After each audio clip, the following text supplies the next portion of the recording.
7 points d'actualité crypto nous attendent dans la vidéo. Installe-toi bien confortablement. N'oublie pas de t'abonner à la chaîne pour ne pas rater les petites sorties vidéo quotidiennes. Et j'ai besoin de ton petit feedback, mon bon, concernant le fameux décalage son-image qu'au final j'ai depuis pas mal de temps maintenant.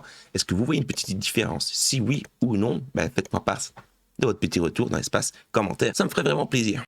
Premier point d'actualité, nous allons commencer avec la Banque d'Espagne qui vient d'approuver la mise en place d'un programme d'un stablecoin appelé EURM, développé par la FinTech Money. Ces jetons seront indexés à l'euro et garantiront aux utilisateurs l'émission de monnaie numérique via des dépôts fiat pour tester et mettre en avant la transparence de ces euros virtuels dans les organisations de paiement. Il y a une limite de 10 EURM par compte d'utilisateurs inscrits à l'essai et un plafond de 570 millions.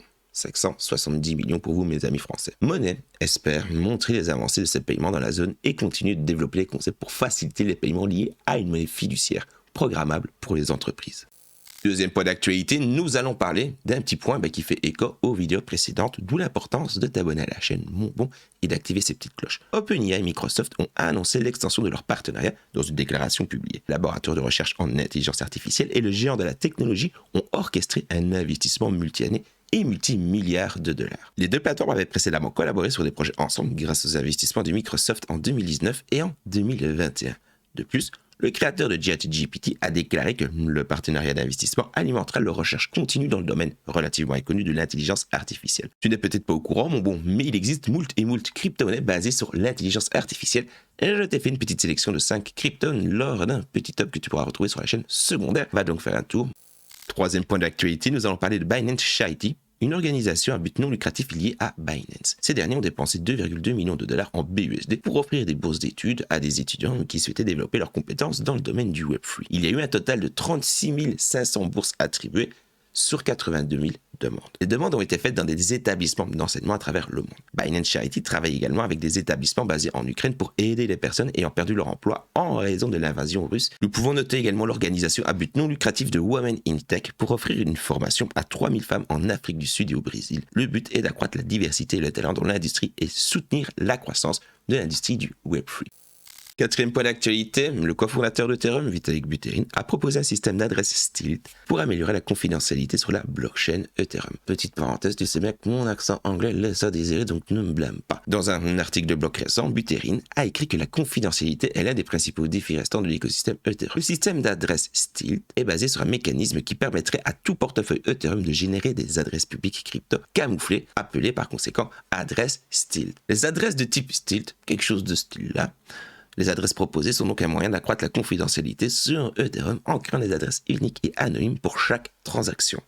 Membres de l'armée du Shiba Inu, terminons la vidéo avec les petits articles concernant notre même token préféré. Les membres de la communauté Shiba Inu soutiennent toujours le développeur principal, Kusama, après le différend qu'il y a eu il y a quelques jours. Je te réfère vraiment à la petite vidéo d'hier ou d'avant-hier, qui a éclaté le week-end entre lui et un membre de l'équipe principale du Discord de Shiba Inu, Shib Kraken. Les membres de la communauté Shiba Inu ont exprimé leur soutien à Kusama lors d'un sondage Twitter lancé par Lucy, une adepte populaire du Shiba Inu. Le but de ce sondage était de savoir si les membres de la communauté souhaitaient encore que Kusama continue de travailler en tant que développeur principal du SHIB. Après un total de 2471 votes, 92% ont répondu oui. Il y a quand même un chiffre qui m'interpelle, c'est avec tous les millions de personnes qui suivent le Shiba Inu. On est d'accord, un bon gros million de holders entre guillemets de Shiba Inu. T'as quand même que 2471 votes. Mais bon, c'est comme ça. C'est donc un grand oui pour le soutien du Kusama, l'encourageant à continuer en tant que développeur principal du SHIB. Cependant, 8% des répondants ne veulent pas que Kusama soit le développeur principal de la crypto-monnaie. La dispute entre Kusama et Shib Kraken a suscité des réactions négatives de la communauté qui estime que le différend aurait dû être réglé de manière interne plutôt que d'être rendu public. Enchaînons avec une bonne petite nouvelle, encore une fois, l'adoption du Shiba Inu se fait petit à petit, et encore une fois, là on va parler irréellement parlant. Cofondateur de Willy, la chaîne de burgers qui a fait un partenariat avec le Shiba Inu, a annoncé le projet de déménager dans la deuxième plus grande économie arabe, à savoir Dubaï. Nous allons donc voir bientôt un petit restaurant, un fast-food, tout simplement Wellbees à Dubaï. Est-ce une bonne ou une mauvaise chose? Encore une fois, tout est une question de point de vue. Il recherche des partenariats et des investisseurs pour une entreprise de fast-food révolutionnaire et la gestion sera prise en charge par l'équipe de Willy's. Cela intervient alors que Willy's travaille sur son expansion à travers le monde suite à son partenariat avec le Chip en février 2022. Cela fait donc une petite année que le partenariat a été fait, officialisé plutôt avec le fast-food. Terminons maintenant avec le nombre de Shiba Inu qui ont quitté la circulation ces dernières heures et nous pouvons voir un burn rate plutôt positif. Ce dernier s'élève à 396,57%. C'est un total de 39 031 769 Shiba qui ont été brûlés ces dernières 24 heures. Merci beaucoup à toi, personne qui a regardé la vidéo jusqu'au bout, ça fait vraiment plaisir. J'espère que le contenu te plaît. Si c'est le cas, n'hésite pas à me le faire savoir. Rejoins mon petit groupe Telegram, like la vidéo. N'hésite également pas à t'abonner et activer cette petite cloche. Vous êtes nombreux à regarder les vidéos, mais vous n'êtes pas beaucoup à vous abonner. Et activer la petite cloche, c'est un bon call, tu sais pourquoi? Comme ça, tu reçois la petite notif. Hop là, et t'es tenu informé de l'actualité. Bref, surtout dans quelques heures. Et n'oublie pas que tu es brave et que tu as le cœur pur.